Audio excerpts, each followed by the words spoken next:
Bueno, buenos días a todos y todas. Es un placer para mí participar de esa conferencia.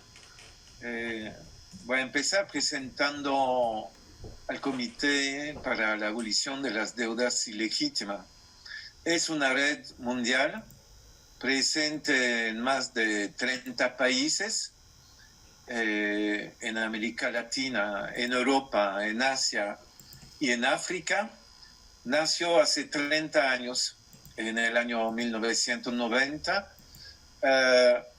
cuando se había desarrollado una campaña internacional lanzada incluso a iniciativa de la dirección cubana de Fidel Castro a partir del 85 en favor del no pago de la deuda. Y claro, es con el riesgo a la amenaza de default de México en agosto 82 que se inició la crisis de la deuda externa del tercer mundo y que provocó intentos a nivel internacional y en particular en América Latina, pero no solamente, de provocar la creación de un frente de países endeudados. Y es dentro de ese marco que nació el Comité para la Abolición de las Deudas Ilegítimas. Es presente en América Latina en países como Venezuela, Colombia, Argentina, Brasil, Uruguay, Haití. Tenemos contactos en México, por supuesto. Tenemos también una organización en Puerto Rico y una compañera de nuestro comité acaba de ser electa diputada de Puerto Rico en las elecciones del 3 de noviembre. Y somos presentes en 15 países de África y 8 países de Europa, más la India, Pakistán, Sri Lanka y Japón. El objetivo de esta red es de unir las fuerzas sociales que están dispuestas a invertir energía en favor de varios objetivos. Auditar las deudas reclamadas al país, pero también las deudas privadas de las clases populares, las deudas de los campesinos, las deudas estudiantes, las deudas hipotecarias, las deudas de las pymes, para identificar las deudas ilegítimas y llevar acciones, campañas de concientización, campañas de movilización para llegar a actos soberanos de parte del gobierno del país de suspensión de pago de la deuda. Y mejor, si lo logramos, de repudio de la parte identificada como ilegítima o odiosa o ilegal o insostenible. El KDTM es una red entonces internacional y cada organización miembro es soberana, respetando la declaración de principios del KDTM y la carta de funcionamiento también. Bueno, es que tenga problemas aquí y Bueno, José, te estamos oyendo. Tu micrófono está abierto. Bueno, sigo. Yo pensaba que estabas llamándome, José.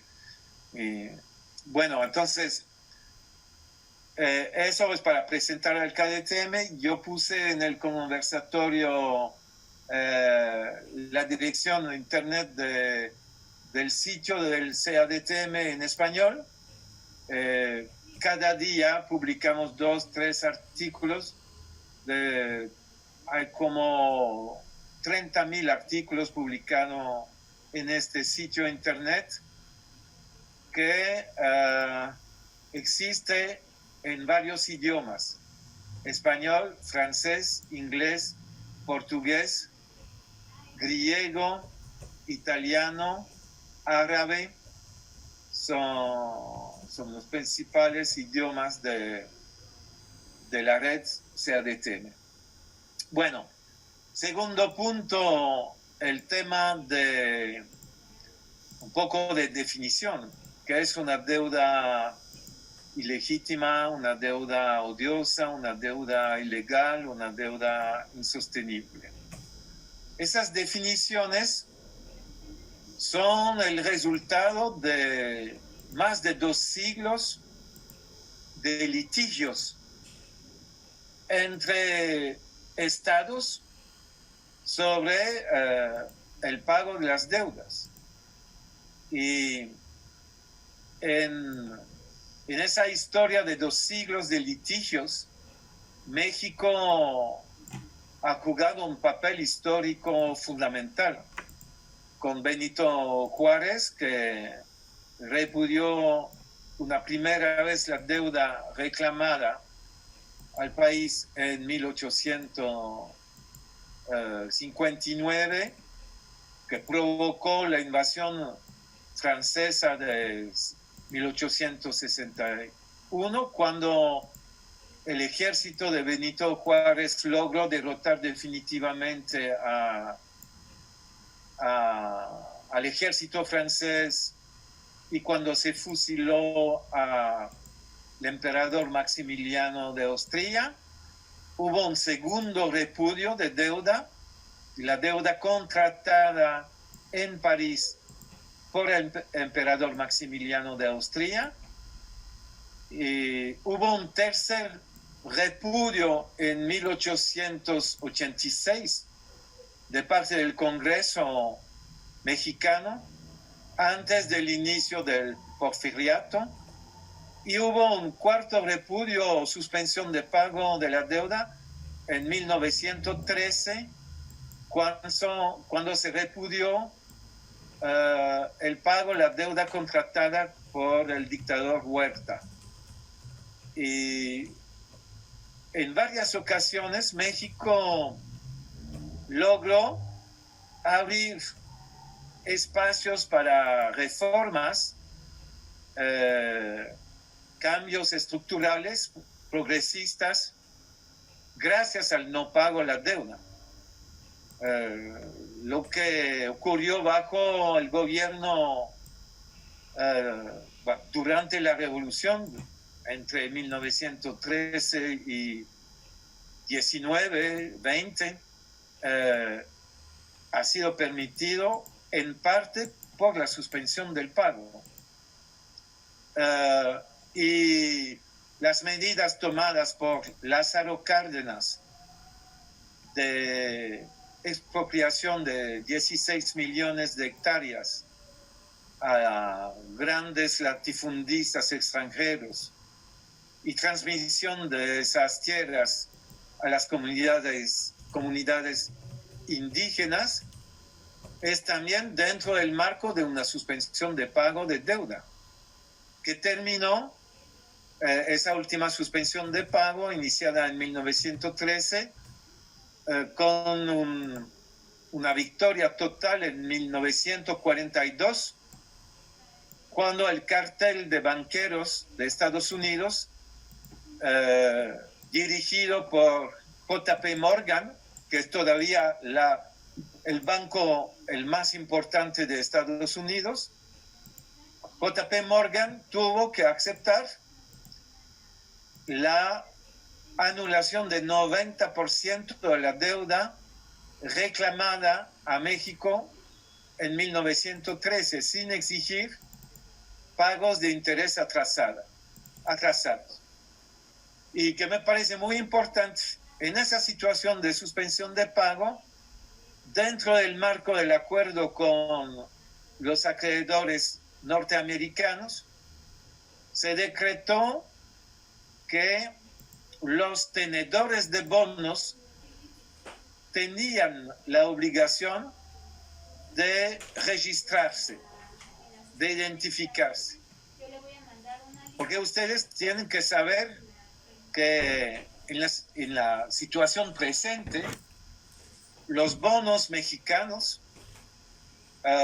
que se venden a Wall Street o los bonos internos son bonos al portador. Se negocian en el mercado secundarios.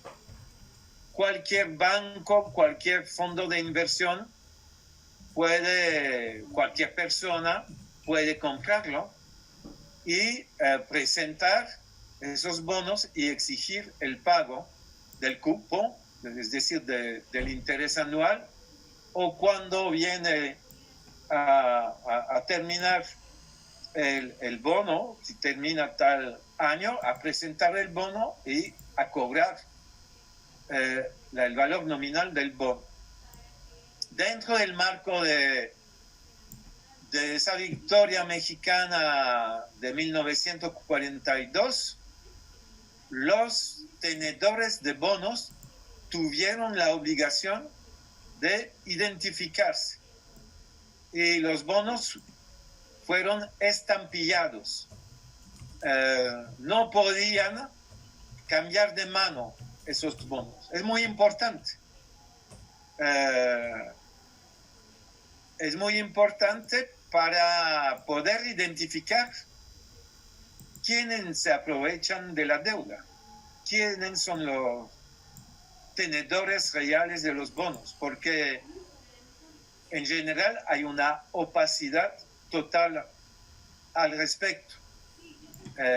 Se hablan solamente de los mercados financieros como si eran entidades casi religiosas, oscuras, desconocidas, pero en realidad son como 15 grandes bancos, grandes fondos de inversión como BlackRock de Estados Unidos y por supuesto la burguesía del país, porque la clase dominante en el caso de México, la clase dominante mexicana invierte en bonos de la deuda y presiona al gobierno para convencer al gobierno a seguir pagando la deuda, diciendo al gobierno que si se suspende el pago de la deuda se va a perjudicar el interés de los empresarios, de los banqueros, de las élites mexicanas. Y por supuesto, esa clase dominante quiere mantener el pago de la deuda. No hay ninguna contradicción entre los intereses de la clase dominante capitalista mexicana y el gran capital gringo. Hay más bien complicidad entre ellos y hay que saber.